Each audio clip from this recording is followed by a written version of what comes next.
이민진 작가가 쓴 그 파친코에 보면 첫 문장이 굉장히 강렬하게 나옵니다. 역사는 우리를 저버렸지만 그래도 상관없다. 이 첫 문장이 굉장히 강렬하게 다가왔는데 역사는 우리를 저버렸지만 이제 그 첫 문장 안에 전체 내용을 다 담아내는 그래서 일제 강점기에 질곡의 역사를 그 질곡의 역사 속에서 정말 보석 같은 삶을 치열하게 살아냈던 그 사람들의 이야기를 다 담아내는 그런 문장입니다.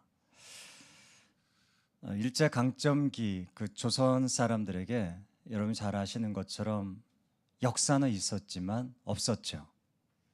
나라는 있었지만 없었습니다. 그러한 시절에 그러한 시간 속에서 어떻게 자신만의 역사를 살아낼 수 있었는가, 그런 삶의 이야기로 가득 차 있습니다. 그 중에 하나가 이 훈이, 여러 등장인물 중에 마음에 와닿았던 사람, 훈이라고 하는 사람입니다. 이 훈이와 선자, 이 부부인데 선자의 나이가 10살입니다.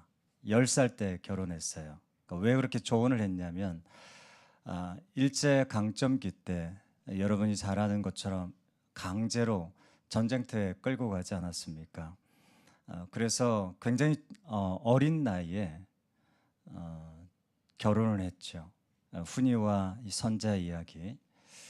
훈이는 태어나면서 장애를 가지고 태어났습니다. 여러분 그 입술에 보시면 이렇게 보통 뭐라고 이렇게 공식적으로 표현하는지 모르겠는데 언청이라고 많이 예전에 이야기했었죠.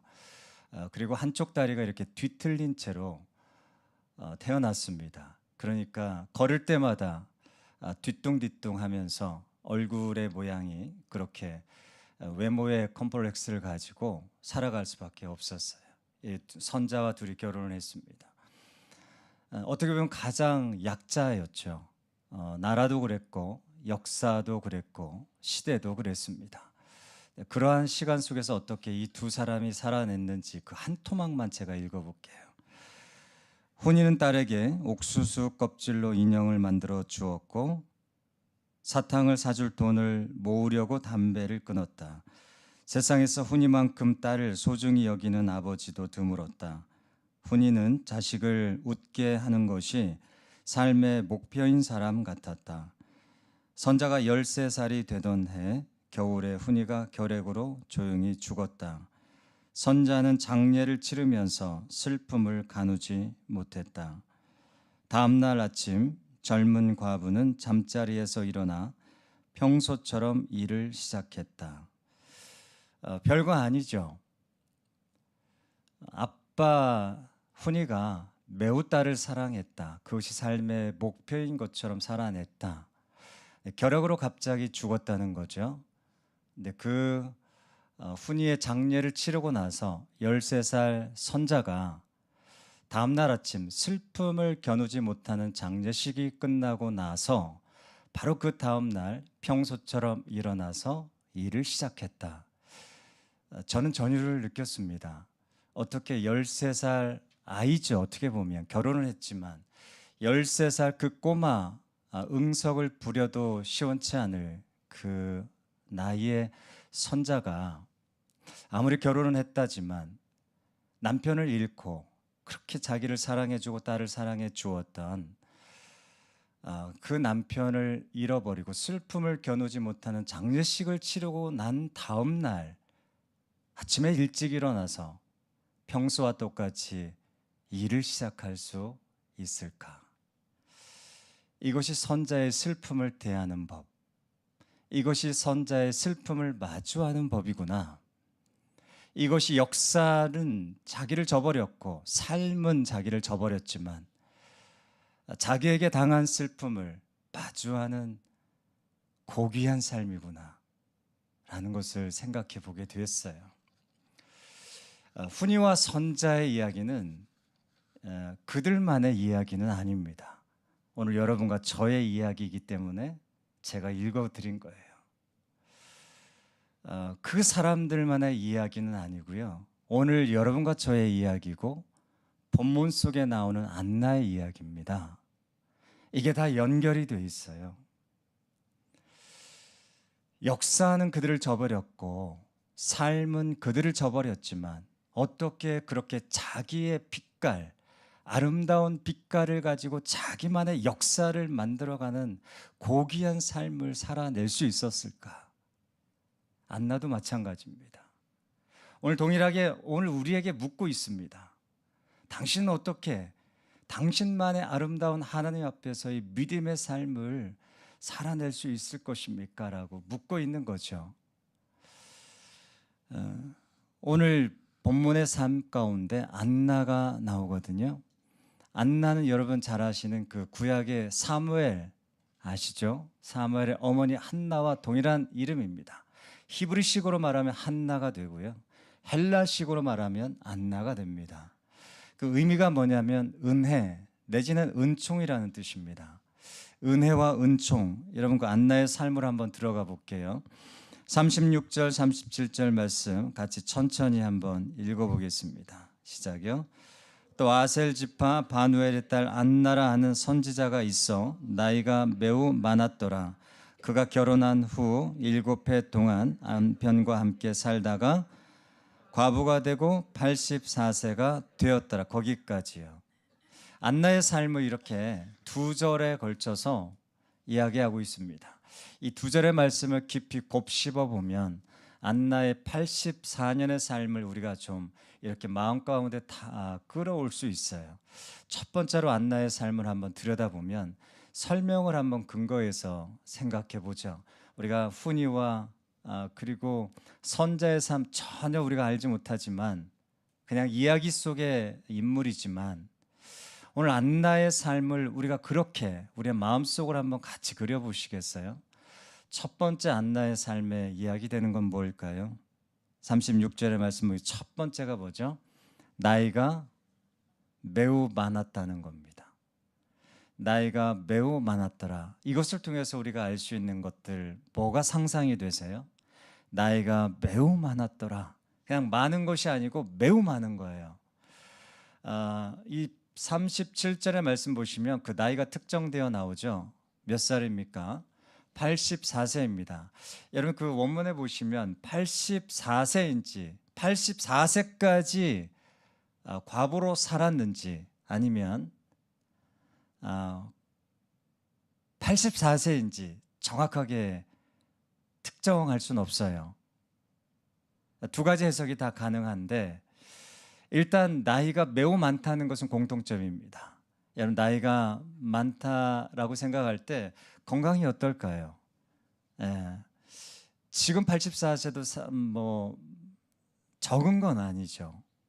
어떤 분은 건강할 수도 있고 어떤 분은 건강하지 않을 수도 있는데 그 당시 2000여 년 전에 84세면 굉장히 평균 수명에 비교해 보았을 때 굉장히 나이가 많은 겁니다. 그래서 오늘 말씀에도 매우라는 말을 써서 매우 나이가 뭐라고 했죠?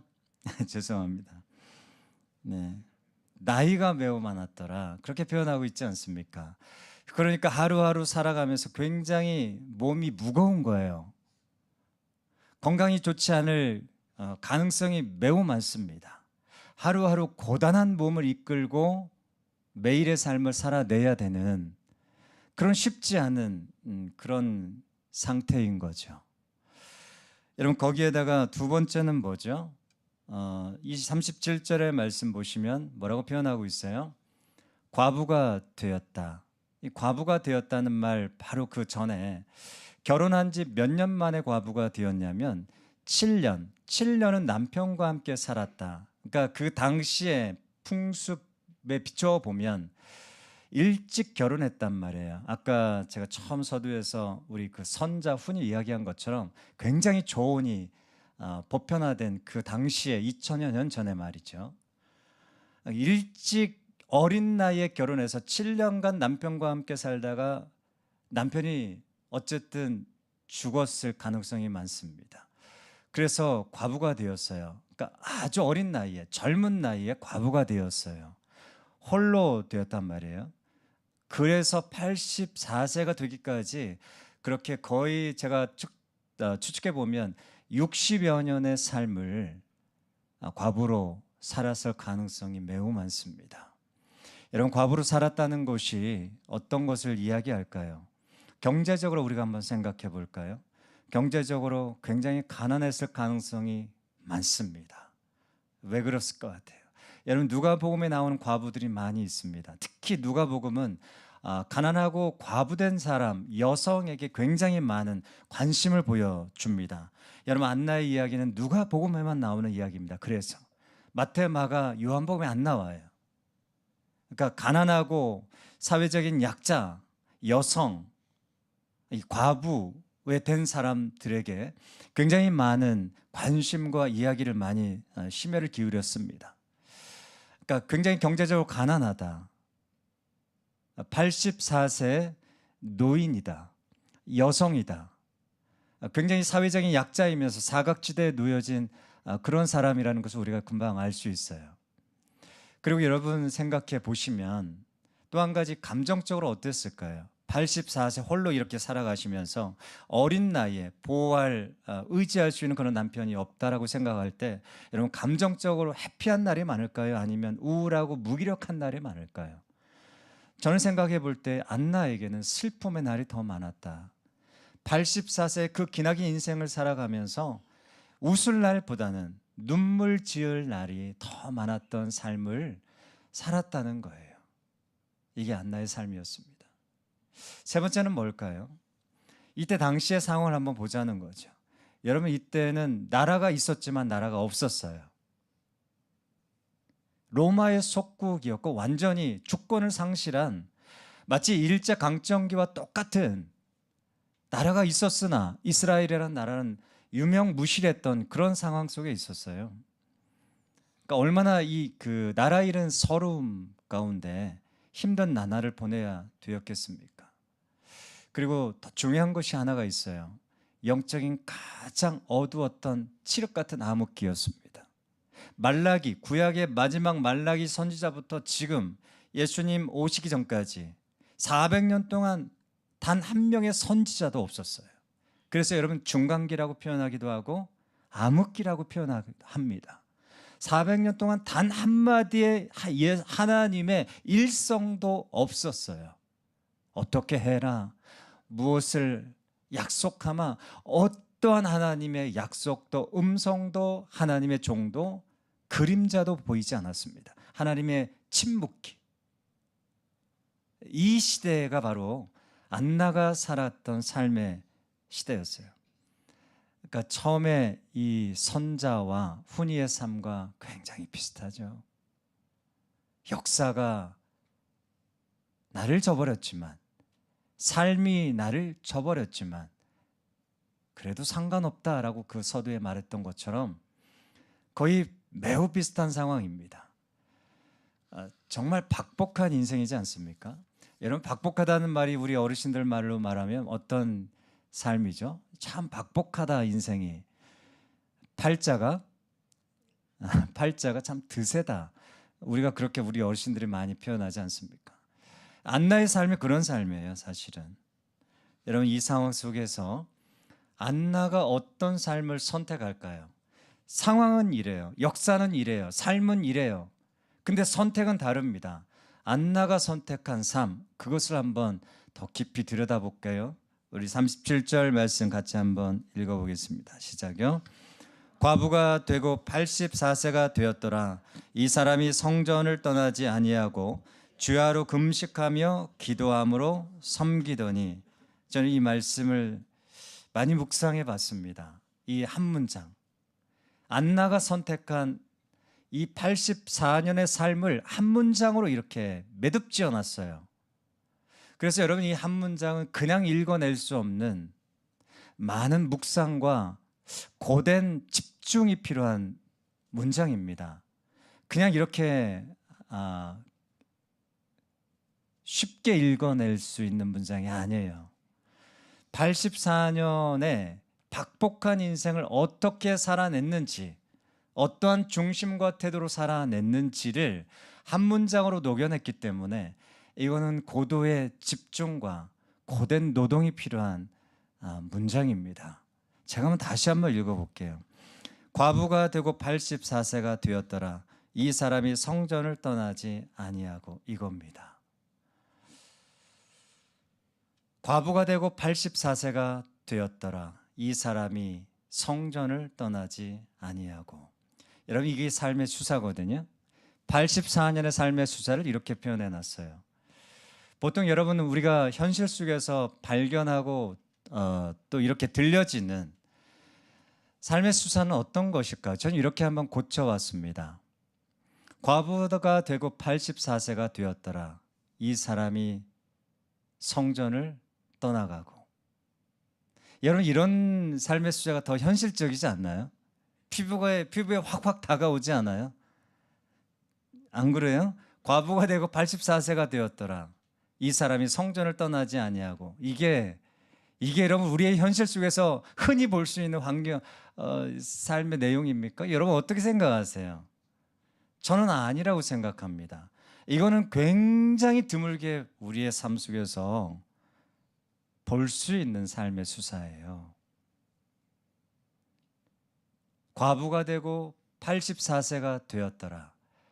슬프고 실패하고 실망하고 또 실망하여 성전을 떠나가니라. 여러분, 이 삶의 수사가 더 제가 생각할 때는 자연스럽다, 그겁니다. 근데 안나는 그 반대의 삶을, 그러니까 역행하는 삶을 선택했다는 거죠. 과부가 되고 84세가 되었더라. 이 사람이 성전을 떠나지 아니하고. 그러니 얼마나 역사는 자기를 버렸지만, 삶은 자기를 버렸지만, 매일매일의 하루의 시간은 자기를 버렸지만, 그럼에도 불구하고 하나님 앞에서 성전을 떠나가지 않는 삶을 선택한 거 아닙니까? 얼마나 고귀한 삶이에요. 얼마나 보석 같은 삶의 모습입니까? 남편을 잃어버린 곳입니다. 여러분, 떠나고 싶지 않겠어요?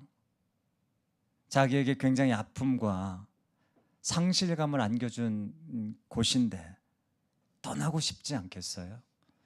저는 수백 번이라도 떠나고 싶었다는 생각을 해봅니다. 정말 떠나고 싶었고, 얼마나 많은 후회, 그리고 얼마나 많은 슬픔의 감정을 안고 살아가야 됐을까 싶은 거죠. 여러분, 성전에서 안나가 한 일이 뭡니까? 성전에서 한 일, 여러분 37절 그 뒤에 한번 보시겠어요? 주야로 뭘 했어요? 주야로 금식하며 기도함으로 섬기더니. 여러분, 이 금식과 기도는 복수형으로 써 있습니다. 그 뭘 말하죠? 한 번 금식하고 단번 금식하고 기도한 것이 아니다. 왜 복수형이겠어요? 무수히 반복해서 금식하고 기도하는 이 삶을, 삶을 계속 84세까지 반복했기 때문에 복수형으로 쓴 거예요. 이 삶이 된 거죠. 사실 금식하고 기도한 것은 두 가지 일이 아니라 하나예요. 그렇지 않아요? 성전에서 성전을 떠나지 않고 금식하고 기도한 것은 그냥 한 가지 일입니다. 그 한 가지 일을 84세 동안 성전을 떠나지 아니하고 계속했다는 거예요. 여러분, 이걸 어떻게 생각하세요? 금식하고 기도하는 것이 여러분 어떻게 느껴지십니까? 대단한 일이라고 생각하십니까?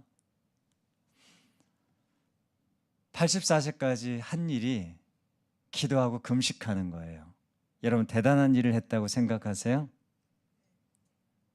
되게 후하시네요. 아니, 현실적으로요. 84세까지 기도하고 금식한 거. 남들이 보기에는, 그러니까 인간적으로 현실적으로 보기에는 84세까지 오로지 한 일이, 줄기차게 반복적으로 끊임없이 한 일이 기도한 것. 금식하는 거. 그거 한 가지 일 한 거예요. 남들이 보기에는 나라를 살린 것도 아니고 나라를 구한 것도 아니고 이름을 낸 것도 아니고 자랑스럽게 뭔가 이렇게 이게 내 업적이야 라고 치적이야 라고 내세울 만큼 자랑스러운 일은 아닐 수 있어요. 어떻게 보면 정말 개인적인 일이고 굉장히 작은 일이에요. 근데 그 작은 일, 개인적인 일을 84세까지 줄기차게 끊임없이 포기하지 않고 한 겁니다.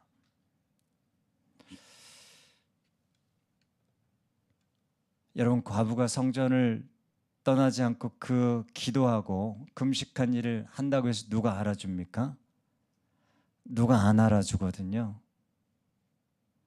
그렇게 자랑스러운 일이 아니라고 그렇게 폄하하고 치부할 수 있습니다. 그러나 하나님 앞에는 그 일이 어떻다라는 거죠? 굉장히 자랑스러울 만한 일인 겁니다. 자신의 삶 속에서, 안나의 자신의 삶 속에서 가장 잘할 수 있는 일, 가장 즐겁게 할 수 있는 일, 가장 하나님 앞에 보람되게 할 수 있는 일, 그 일을 포기하지 않고 계속했다는 거예요. 여러분, 이것이 안나가 슬픔을 마주하는 법입니다. 이것이 안나가 자기의 슬픔을 대처하는 법입니다. 역사는 자기를 버렸어요. 삶은 자기를 버렸습니다. 그럼에도 불구하고 포기하지 않고 자기가 할 수 있는 일을, 그 작은 일을 끝까지 해냈다는 이야기입니다. 이러니 고귀한 삶이죠. 어제 인도네시아의 백진식 안수경 선교사님으로부터 짧은 기도 편지와 동영상이 왔어요. 라우제 종족, 여러 가지 그 미전도 종족 가운데 라우제 종족에서 선교하고 있는 그 무슬림 종족이죠. 라우제 종족 가운데 선교하시는 그 현지 선교사죠. 페니 선교사와 레다 선교사 두 분이 거기에서 섬기고 있습니다. 선교하고 있는데 그 집이 하나가 있습니다. 그러니까 그 집은 나무로 지어진 집인데 허름한 집이죠. 그 집에서 주일학교, 그러니까 교회가 있고, 교회이기도 하고 또 인도네시아 언어를 가르치는 학교이기도 합니다. 아이들을. 근데 그 집에 이제 사역하고 선교하시는데 성탄절을 준비하러 다른 마을로 이제 가셨는데 그 부재 기간에 시간에 원인 모를 불이 났어요. 불이 나서 그 나무 송판집으로 그렇게 엉성하게 지은 학교 교회가 다 불이 타버려서 삽시간에 다 전소가 됐습니다. 아무것도 안 남은 거예요. 아무것도 안 남은 거죠. 우리가 볼 때는 나무로 지어진 집, 별거 아닌 것 같지만 그들에게는 교회고 또 그들에게는 학교이지 않습니까? 그들에게는 또 사역지이지 않습니까? 아무것도 안 남아서 얼마나 그 마음 가운데 시리와 또 마음 가운데 실망이 됐겠어요. 그 하루의 시간 놀러 간 것도 아니고 성탄절을 준비하러 다른 마을로 간 그 사이에 원인 모를 불이 나서 다 불타 버린 거죠. 하나님이 좀 지켜주시면 안 되나 그런 마음도 듭니다. 다른 것도 아니고 성탄절을 준비하러 그 시간을 좀 하나님이 정말 기적처럼 지켜주셨다면 참 좋을 텐데 불이 다 나서 다 타버렸어요. 저 같으면 굉장히 마음 가운데 실망이 되고 힘들 텐데 페니 선교사가 이런 고백을 했습니다. 처음엔 너무 놀라고 마음 아파 많이 울었어요. 그런데 울다가 이 또한 하나님이 허락하신 일이니 더 좋은 일이 생길 거라는 생각이 들어서 웃음이 났어요. 저는 이게 삶이 나를 저버리지만 그 하루가 나를 저버릴 수는 있지만 저버린 내 하루, 저버린 내 삶, 더 크게는 저버린 내 역사, 우리의 역사를 대하는 슬픔을 마주하는 신앙인의 태도다. 그런 생각을 해봤습니다. 하나님을 신뢰하기에, 하나님을 믿기에 눈물이 웃음으로 고백되어질 수 있는 거 아닙니까? 우리 주님께서 바라시는 태도가 뭘까? 우리 주님께서 바라시는 중심이 뭘까요? 역사는 나를 저버릴 수 있습니다. 삶은 나를 저버릴 수 있고, 오늘 하루의 시간은 나를 저버릴 수 있어요. 그러나 내가 어떠한 삶을 선택하느냐, 내가 어떤 중심으로 내가 이 하루를 살아내느냐, 내가 어떠한 태도와 중심으로 내게 맡겨진 이 작은 일상을 살아내느냐, 그건 내 선택이에요. 이건 내 선택입니다. 안나는 84세까지 슬픔을 마주한 사람입니다. 가난을 마주한 사람입니다. 저버린 역사를 마주한 사람입니다. 그러나 그는 성전을 떠나지 않기로 결정했대요. 거기서 가장 잘할 수 있는 일, 누가 보면 대단한 일이 아니라고 그렇게 폄하할 수 있는 일, 기도하는 그 일에 매진했다는 거잖아요. 그래서 하나님께서 그에게 베풀어 주신 은혜가 있습니다. 그럼 여러분 뭘까요? 38절 말씀 같이 한번 보겠습니다. 38절 말씀 같이 한번 읽어볼게요. 시작. 마침 이때 나와서 하나님께 감사하고 예루살렘의 속량을 바라는 모든 사람에게 그에 대하여 말하니라. 바로 이 말씀, 38절의 말씀에 마침 이때에 나와서, 이 말입니다. 마침 그때에 누구를 만난 거죠? 그날도 매일 그렇게 했던 것처럼 성전에서 하나님 앞에 기도했을 겁니다. 근데 그 마침 그때에 누구를 만난 거죠? 그 성전에서요? 그 성전에서 아기 예수님을 만난 거예요. 84년 인생의 단 한 번의 기회, 정말 자칫 잘못하면 만날 수가 없는 그 절묘한 타이밍, 그 절묘한 바로 그때의 시간을 하나님께서 안나에게 허락하신 겁니다. 저는 생각해 봐요. 메시아로 오지 않았습니까? 온 인류를 구원하실 그 하나님의 그 구주로 나오셨어요. 아기 예수지만요. 그러면 누가 그 성전에서 영접하고 만나야 이게 이치에 맞는 상식입니까? 누가 영접해야 되죠? 최소한 이 급이 있잖아요. 예? 온 세상을 하나님이신데요, 사람이면서 구주이시지 않습니까? 메시아이지 않습니까? 그리스도이지 않습니까? 최소한 누가 성전에서 그분을 영접해야 맞죠? 영접의 수준이 있잖아요. 네? 수상이, 다른 나라의 수상이 오면 적어도 우리나라의 대통령이 영접해야 이게 격이 맞는 건데, 여러분 누가 최소한 나와서 그 아기 예수를 영접해야 되겠어요? 내가 하나님이라면 누구를 거기 성전에 이렇게 배치해 놓겠습니까? 누가 맞이해야 되죠?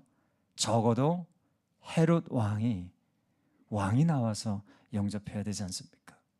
그것도 안 된다면 그 당시에 최고의 종교 지도자예요. 네? 최고의 종교 지도자가 그 아기 예수님을 맞이해야 되지 않아요? 근데 우리 하나님이 누구를 그 영광스러운 그 메시아 앞에 마주하게 해놨어요? 세상에서 그 누구도 찾아보지 않는 무명의 안나라고 하는 그 과부예요. 경제적으로 가장 가난한, 그 누구도 거들떠보지 않은 그 노인, 84세, 정말 매일매일 허리가 굽어서 힘든 몸을 이끌고 살아가야 되는 그 안나에게 그 영광의 순간을 주셨습니다. 이건 성령님의 인도하심이에요. 우연이 아닙니다. 이거는 제가 우연이 아니라고는 그 이유가 있어요. 그 바로 위에 시몬이 아기 예수를 맞이하는데, 그거 한번 읽어보겠습니다. 26절 27절 말씀 같이 한번 볼게요. 시작. 그가 주의 그리스도를 보기 전에는 죽지 아니하리라. 이는 성령의 지시를 받았더니 27절 성령의 감동으로 성전에 들어가매 마침 부모가 율법의 관례대로 행하고자 하여 그 아기 예수를 데리고 오는지라. 누가 인도했어요? 시므온을? 성령의 지시를 받았어요. 성령의 감동을 통해서 야, 지금 바로 성전에 들어가야 돼 라는 감동에 이끌려서 성전에 들어갔는데 마침 그때 아기 예수님을 영접했다는 거 아닙니까? 이게 마침 그때의 은혜입니다. 제가 이 생각을 해봤어요. 왜 안나가 마침 그때 예수님을 볼 수 있었을까? 왜 볼 수 있었을까요? 이건 우연이 아닙니다. 매일마다 자기의 일상에, 자기의 매일의 그 주어진 일에 최선을 다했기 때문에 그래요. 아주 작은 일이지만 남이 보면 정말 그렇게 대수롭지 여기지 않을 만한 일이지만 그 일에 84세까지 한 번도 성전을 떠나지 아니하고 최선을 다했기 때문에 그렇습니다. 여러분, 주님 다시 오실 때까지 오늘 나의 주어진 매일의 삶 가운데 최선을 다할 수 있기를 축복합니다. 중심을 다할 수 있기를 축복합니다. 진심을 다할 수 있기를 축복합니다. 그러할 때 마침 그때 어느 순간에 우리 주님이 나에게 다시 오실지 모르겠어요. 영원한 육체의 삶을 가지고 내게 다가오실 겁니다. 내 영혼이 천국 가는 것이 아니라 그건 과정이에요. 영원한 육체의 삶을 가지고 하나님 나라를 가지고 우리 가운데 오실 바로 그때 내 삶의 매일매일의 삶 속에서 최선과 중심과 진심을 다할 때 마침 그때의 은혜가 오늘 내 은혜가 될 줄로 믿습니다. 같이 이 시간